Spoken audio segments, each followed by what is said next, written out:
a lot of Chinese companies are struggling at the early stage. That's why they were really struggled between whether I should open source my product, as you said, whether it's BSL or GPL, or I should, see the open source model differently, which, as I said, is a marketing gig. And I would say because they're short of money, short of funding in the first place. Yeah, but the thing is that if they're usually short of money because either product is not good enough or they don't have enough users that are happy. If they can get enough users that are happy and still have a way to force people to pay, they will succeed.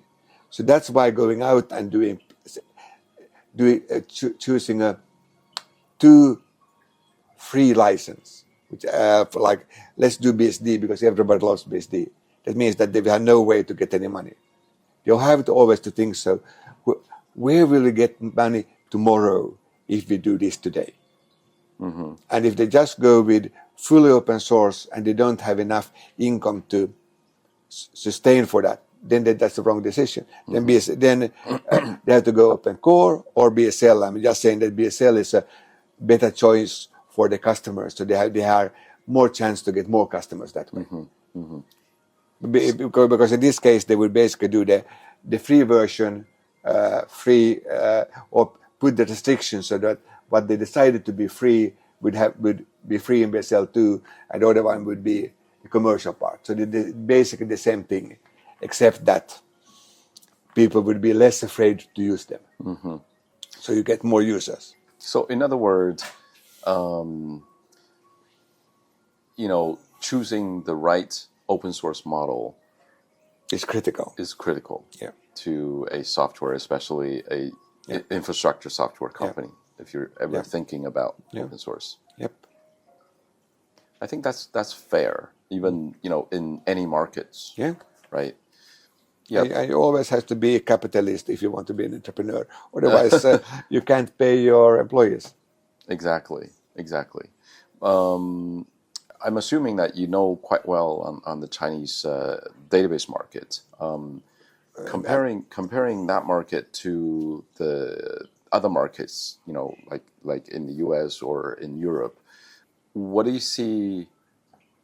The competition is, as you said, as we talked about, is probably, we can categorize that as more fierce than Europe or because you have more people on exactly the same market, so exactly that makes it more fair. Do you see this level of competition healthy,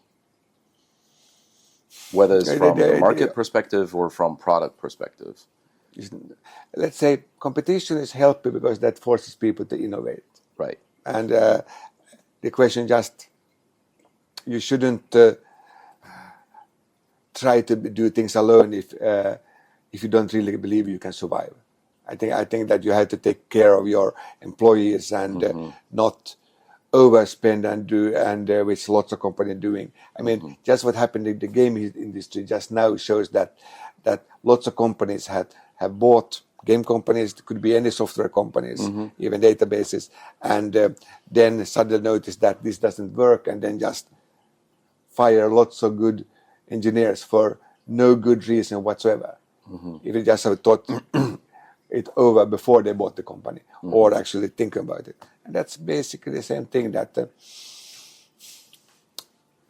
entrepreneurs need to think both about themselves, what's best for them and their employees and their customers. And they should actually put the customers first.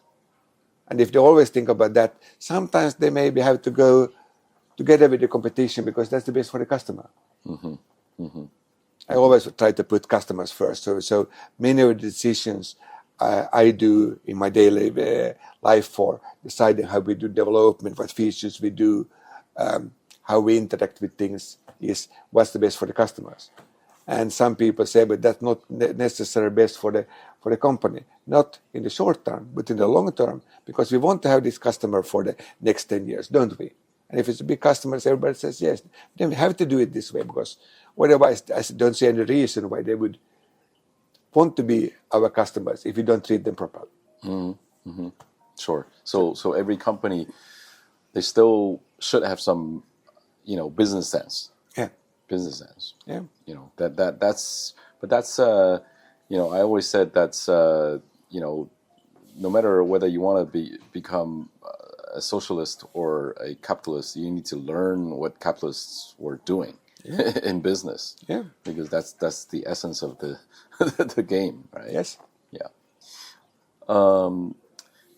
Postgres. Postgres.